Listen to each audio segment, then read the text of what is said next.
everyone. So, hopefully, you've seen some of the latest trades that have taken place now that the deadline has passed. And as a Spurs fan, and I feel like I speak for a lot of Spurs fans based on the temperature and based on what I've seen on social media, a lot of us are shocked by the recent moves that our general manager has decided to make, but I do trust that he knows what he's doing. And I think that it's been hard to digest mainly because we haven't really experienced a rebuild mode in the past. I personally don't think I've ever experienced it because we didn't need to, but now that we're in this position, it's pretty shocking to see things actually happening. So, I just wanted to use this video to talk a little about Brian Wright as well as the trades that have taken place, just to kind of get to know him, learn about him, that kind of thing. So he has been with the Spurs for the past 6 seasons, and he was named the Spurs general manager in July of 2019. Before that, he was serving as the assistant general manager. And before Wright came to San Antonio, he spent 2 seasons with the Detroit Pistons, and he joined the Spurs the summer of 2014, 2015. So, summer of 2014. So this was right after championship, obviously. And when the Spurs acquired Wright in 2014, Popovich said that the first thing that they were looking for and that they wanted was someone that knows the job.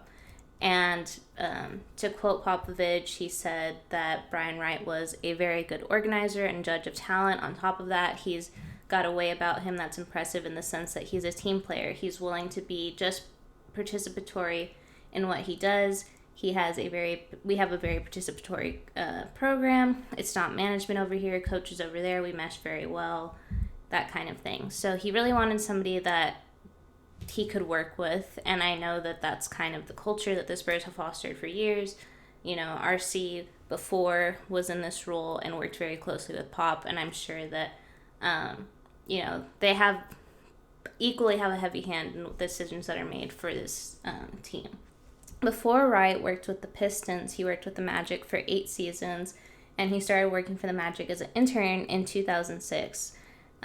Which I think is kind of like remarkable and crazy, just because maybe I feel that way because I'm currently in the position of just looking for an entry-level job, and obviously I can't say the same thing for everyone, but he worked his way up. He was an intern that was able to make it all the way to the current position he has now as a general manager.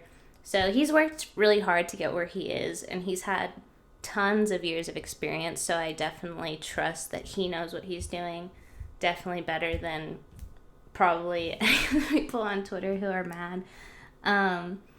And so before all of this, he went to graduate school at University of Central Florida, has a master's in the things that you would think you would have a master's in, and he played basketball at La Sierra University in Riverside, California. And he was honored in 2003 and 2004 by the Riverside Sports Hall of Fame for outstanding achievement in those seasons. He also is the co-author of 2 books that I'm thinking of possibly reading, and I might make a separate video about those. But those were in partnership with the Devos Sports Business Management Program, so don't know how much of him, who contributed to that. So... obviously has experience playing the game, and I just kind of wanted to go through the trades that happened. So starting in January, there was the Spurs traded Bryn Forbes in a 3-way deal with the Boston Celtics and the Denver Nuggets, and from this trade, the Spurs acquired Boston's Juancho Hernan-Gomez and Denver's 2028 second-round pick. Then fast forward to yesterday, so February 10th, the Toronto Raptors traded guard Goran Dragic, and I'm probably saying his name wrong, I always say it wrong, and a protected 2022 first-round pick to the San Antonio Spurs for Thaddeus Young and Drew Eubanks, along with a 2022 second-round pick. And then this is the one that, shattered the universe, the Spurs universe. The Celtics agreed to send the Spurs, Josh Richardson, and Romeo Langford, and a top 4 protected 2022 first-round pick to the San Antonio Spurs for guard Derek White.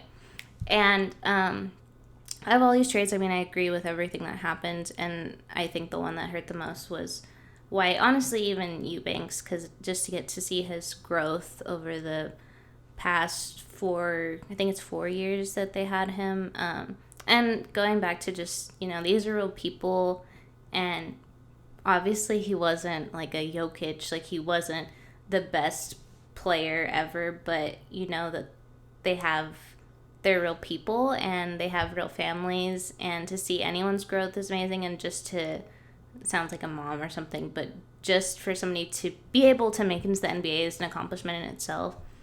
And it's just sad. Like, I can't imagine being in that position, because I already heard that the Raptors waived him. So wishing him the best, obviously, and what's to come. But with Derek White, I do think that it was the right decision, and I've kind of just sat on it for a while, because I think that really what a lot of Spurs fans were hoping for was the Derek White that they were able to see in the playoffs against the Nuggets in, I'm going to say maybe 2018, 2017. I'm trying to remember what year it was.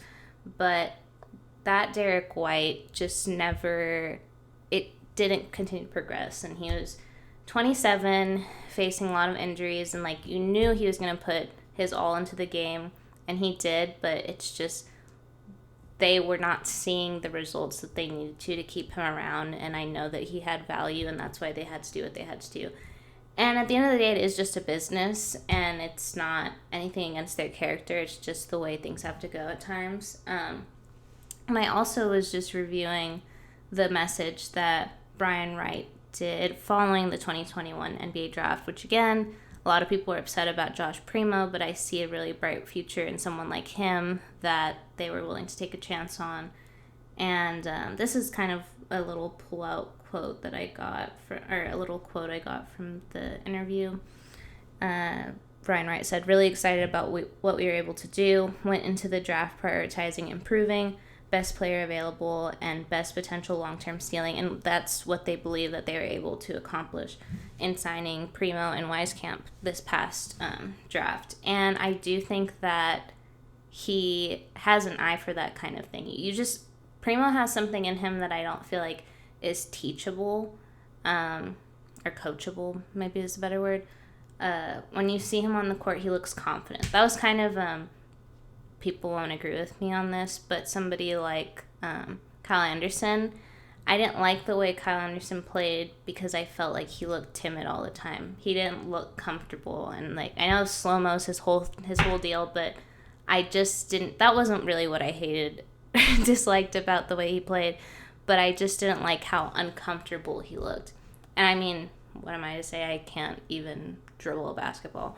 But I do think that Primo just looks like the kind of guy that can handle the pressure. Like, he looks like a guy who can, handle clutch situations.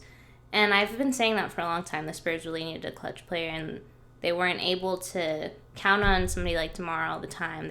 They just had a lot of issues that needed to work through. But I do think that the future is hopefully bright. Hopefully they'll be able to really take advantage of this rebuild. And yeah, it's cool and it's shocking to be in the position that we are as Spurs fans, truly experiencing a rebuild and committing to this, and just kind of leaving it up to chance, just seeing how the next couple of years go and how growth happens, or how long Pop stays. There's just a lot that could go on. But I have faith in Brian Wright, and I think he knows what he's doing, and I'm looking forward to seeing what's to come. But thank you guys so much for watching. Sorry for this little, I thought I could do the little clip hair thing like Bella Hadid, but it was really hard. But anyways, thank you guys so much for watching. I will try to post more videos, but we'll see. Bye.